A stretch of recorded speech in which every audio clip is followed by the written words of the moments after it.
So law has a lot of enemies, but grace says forgive them and pray for them. It's radical and it's different. There's nothing more universally symbolic of Christianity than the cross.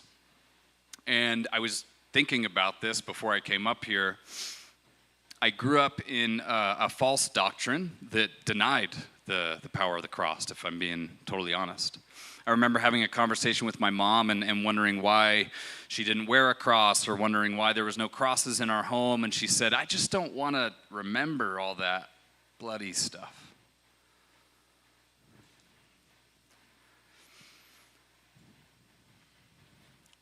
And I'm aware, I spent a large portion of my adult life not knowing the power of the cross. And the truth is, here, especially in Prescott, we can't leave the house without seeing multiple crosses. Whether it's a bumper sticker or passing a church, or someone at the grocery store is wearing a cross on a necklace, it's common. Heck, I think I have about 3 tattooed on me in various places. We see the cross all the time. We could ask any of the kids and juniors about the cross, and they'd probably be able to tell us the gospel. Jesus died for what? Jesus died for our sins. I knew that. I said that before I even knew the power of it. But my worry is that it's so common, we could even say commercialized, that it's been sanitized of its truth and its severity.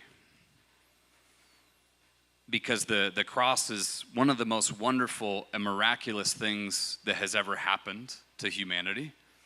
And it's also one of the most terrible and severe things that have ever happened to humanity. So we're holding both of these truths. The historic reality is that the cross was a torture device. And it's been taboo longer than it hasn't been taboo.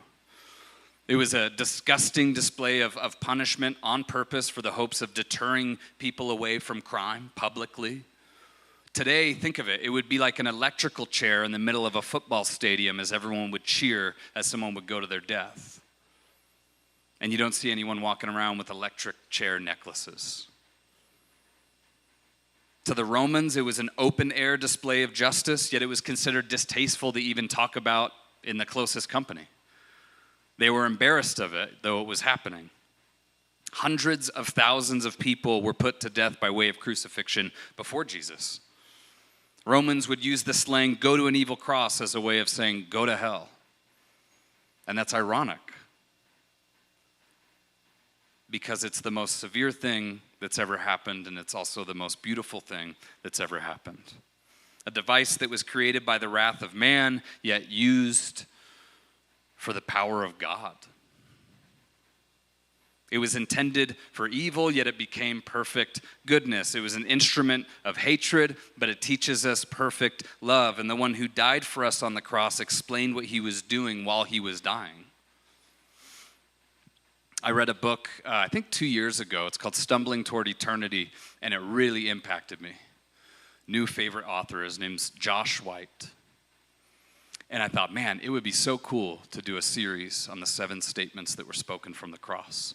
So Lance, Landon, and I decided that now's the time. And I think it's a perfect time, because we are in a season right now where we're remembering this. We should be remembering the cross right now. We should be remembering Jesus' suffering, Jesus' time in the wilderness. And so from today through Easter, we're going to cover all 7 of them. And these are the statements, just to give you a quick flyover view. Today is a statement of forgiveness. Father, forgive them, for they know not what they do.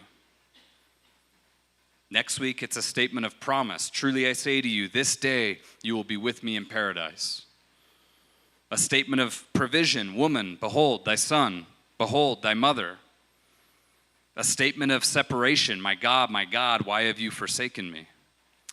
A statement of anguish. Jesus said, I thirst, on the cross. A statement of completion. It is finished. And then lastly, a statement of reunion. Father, into your hands I commend my spirit. And it's so important. So let's begin with the first statement. The statement of forgiveness. We're picking up in the story in Luke 23:33. We just read it, and Jesus is on a cross, and he's placed between these two criminals. And there's three questions that I'd like us to ask ourselves, and I think we're going to answer them today. And the first one is, what is so unique about forgiveness through Jesus? And the second is just, how did he offer it? And lastly, how do we accept it? Because forgiveness through Jesus is distinct than any other type of forgiveness you can receive. And how did he offer it? And then how do we enter into it? And I just want to challenge us. I don't exactly know how to say this, so I'm just going to say it. Like, if you are sitting here and in your brain, you're like, I've heard it before. Can we just put that on a shelf for a second?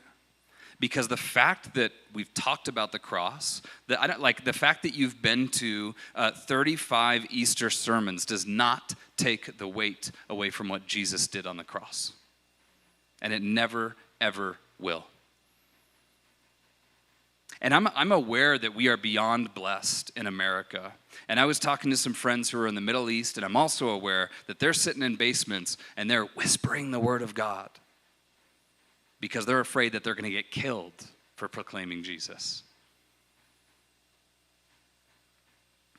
So let's recap. What has Jesus endured up to this point? Here we are in Luke 23.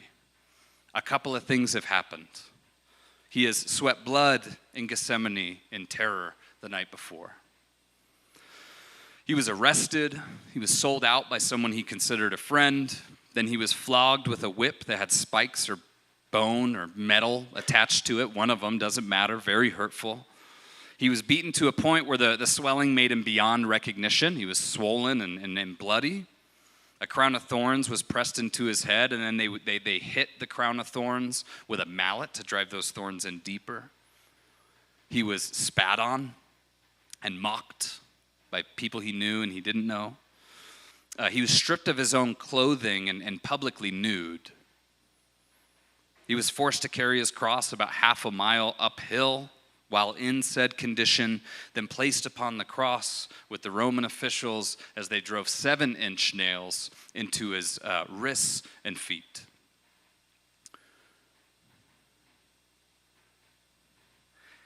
And then he prays and he says, "Forgive them." Not, "You will pay for this," or "How could you?" or "I'll do anything if you bring me down." He says, "Forgive them." And I think that's pretty darn unique. Because what makes this forgiveness so distinct is that it introduces grace into our lives. And much like I was saying, you could look at the cross as just a sterile thing. It's another bumper sticker on the back of a car on Highway 69. Or you can look at the cross and your heart can break. And when I was first introduced to grace, that's when my heart broke. When I read the scriptures in the Old Testament, I see law.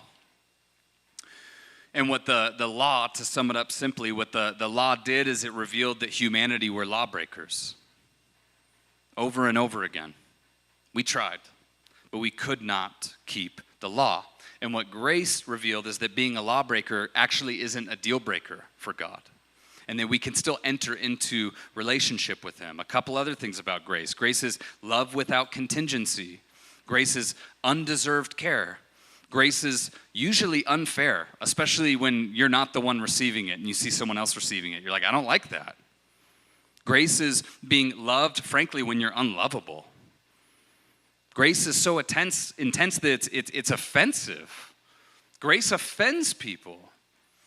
I had a coffee with Dr. Ed Bloom. I'll call him Dr. Ed Bloom. He doesn't identify himself as that way, but he is a doctor. And we were talking about this phrase, "Father, forgive them, for they know not what they do." It was actually taken out of quite a few early manuscripts because they thought it was just too offensive. And they thought there's no way that Luke wrote this. They thought it was anti-Jewish. How could Jesus be saying to the onlookers, all of them, "Father, forgive them"? It's unique because it contradicts human feelings, it contradicts wisdom, and it smashes my natural hope for vengeance and justice. I love a good vengeance scene in a movie. I was trying to think of it today, but I've seen a lot of movies, and there's always that one scene where the dude is coming for the other dude, and it is so satisfying, and you're like, yes. That is a psychological truth that when someone causes harm to me, I want harm back. Corrie ten Boom was a woman of radical faith. She hid countless Jewish families in her home during the Holocaust, and as a result, she spent time in Nazi concentration camps. Years after her release, she was speaking in Germany. She would go around sharing her testimony. She would preach, and a man came forward through the crowd, and she recognized this man instantly. And he was the cruelest prison guard of them all. And as she saw this man, she said she remembered ways in which this prison guard tortured her and her dying sister, Betsy. And it just flashed before her brain right there. She just felt everything. And he came up to her and extended his hand out to her and said, Sister ten Boom, I'm a believer now. Will you forgive me? And she said in that moment, she realized that she definitely had not forgiven him. She realized she could either hold on to that resentment, and frankly, that's pretty justified. I don't think anyone's going to fault her for holding on that to resentment, or she could release it all. So she goes on in her story. She reached out, grabbed his hand, and she said in that moment, she felt the surge of God's love coming through her arm. And she just said, I forgive you, brother. She followed up that story and said, you've never touched the ocean of God's love until you've forgiven your enemies. The ocean of God's love is in that type of forgiveness. Grace is much stickier than unforgiveness. I have seen unforgiveness of many, many years be overcome by grace.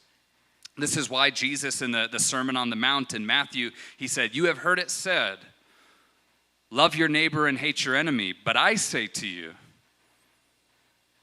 love your enemy and pray for those who persecute you. What a perfect model of that. So law has a lot of enemies, but grace says forgive them and pray for them. And it's radical and it's different.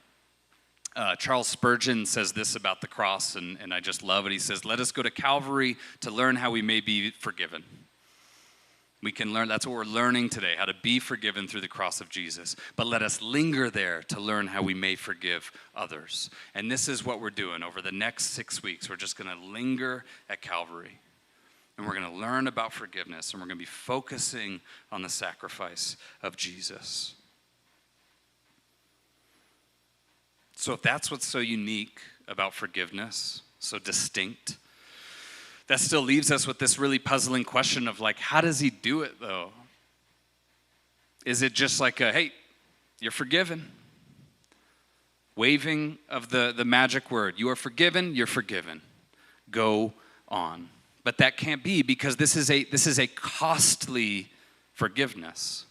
Let's remember where this word was spoken from and the condition it was spoken from. It was spoken on the cross with 7-inch nails in the wrists, in the feet, and he says, forgive them.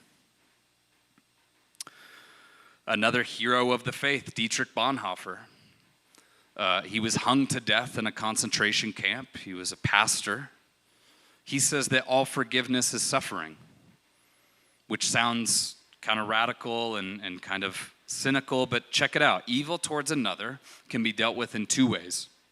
Some of you have experienced this. One, you can either wish or make the person pay for what they've done. You can do that legally. You can do that emotionally. You can do that through gossip. You can do that however you want. But you can wish that they will just pay, or you can actually make them pay. But the other thing is this, or you can absorb the pain which they have caused you into yourself. So what Dietrich Bonhoeffer is saying, anytime there's a wrongdoing, anytime there's a debt or a harm cause, someone is flipping the bill. 2 people don't end up unscathed. Someone is hurt. And this isn't just biblical, this is simple cause and effect. So how did Jesus forgive us on the cross? He did it by absorbing in himself the sinfulness of humanity. He absorbed us into himself.